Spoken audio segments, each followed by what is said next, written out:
worked for ICRAF, now the World Agroforestry Center, for 10 years.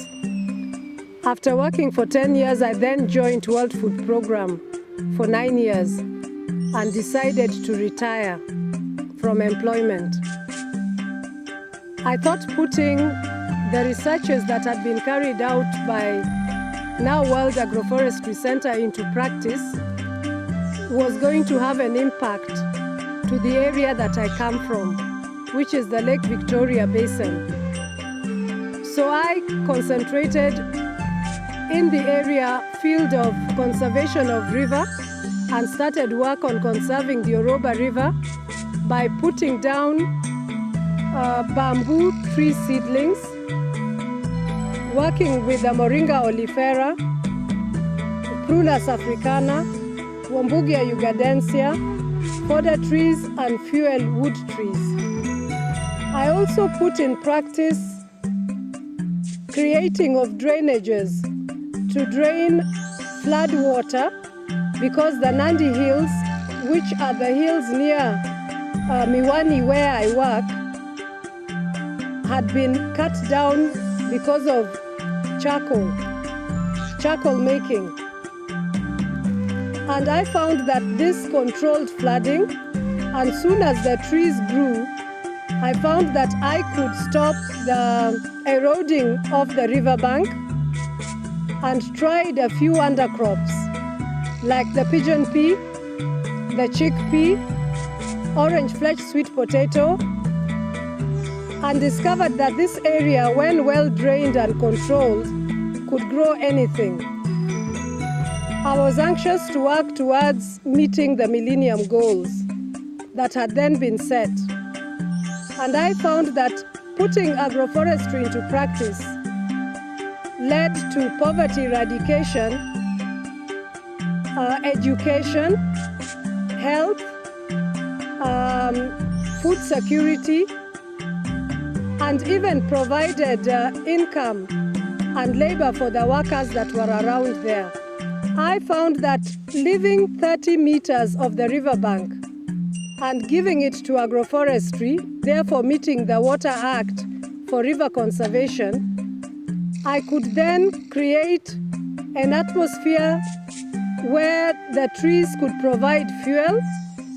I could introduce beekeeping. I could then plant the fruits that were needed and even create medicinal gardens. With the undercrop, I thought this would be a solution to poverty eradication in the Lake Basin area. I later approached Water Resource Management Authority, who are implementing water resource users associations, and they agreed to allow me to roll down my model project 20 kilometers of the Oroba River. I have since spent 1 year sensitizing the people, and we have registered an Oroba Water Resources Users Association.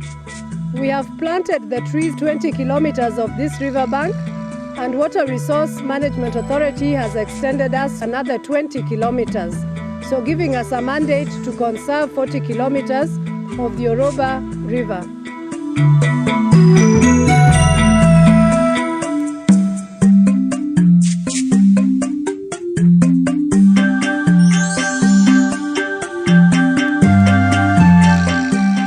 Sensitization was not an easy thing to achieve, because everybody was waiting to see whether it would work, whether trees could actually grow in this flooded black cotton soil, or even if anything else could grow, because everybody grew up knowing that only sugarcane could grow in this area. As the trees grew, people took interest and believed that the program could work. And now I have a membership of about 150 people who have joined the River Protection Project. The only challenge that I have faced so far is with sand harvesters, because looking back at conservation, I personally feel that the person whose livelihood I am touching on is the sand harvester, who the only trade he knows is harvesting sand, which is an informal practice anyway. But taking that into consideration, we are working with our members to legalize sand harvesting in this area, because with the rollout of the Oroba Water Resources Users Association, no sand harvester will have access to the riverbank without authorization from the association.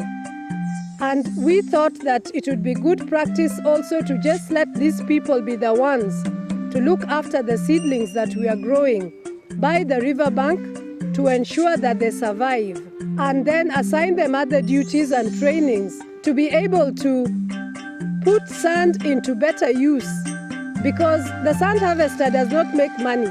It is the middleman who makes money. The sand harvester simply scoops it, steals it from the people who own the land next to the riverbanks, and they just do not know the damage that they make because they are in a rush to scoop and get out. So we are giving our proposal to KOTU so that we can come up with sand harvesting that is legal, and also be able to unionize them so that they can also understand their value in the sand harvesting industry. We are also working towards being sufficient with regards to water, because we have learned that river should be the last source of water, and we are encouraging our members to carry out rain harvesting techniques, and also look at the possibility of creating water pans, and even sinking of boreholes and shallow wells should be a last resort after exhausting the rain harvesting techniques that World Agroforestry Center has already researched and proved that could hold a lot of water. With all this in mind, that's why I ventured into this project, because I felt that there is so much that the World Agroforestry Center has already done, but it seems to be stuck in books. So our theme and our slogan is putting research into practice.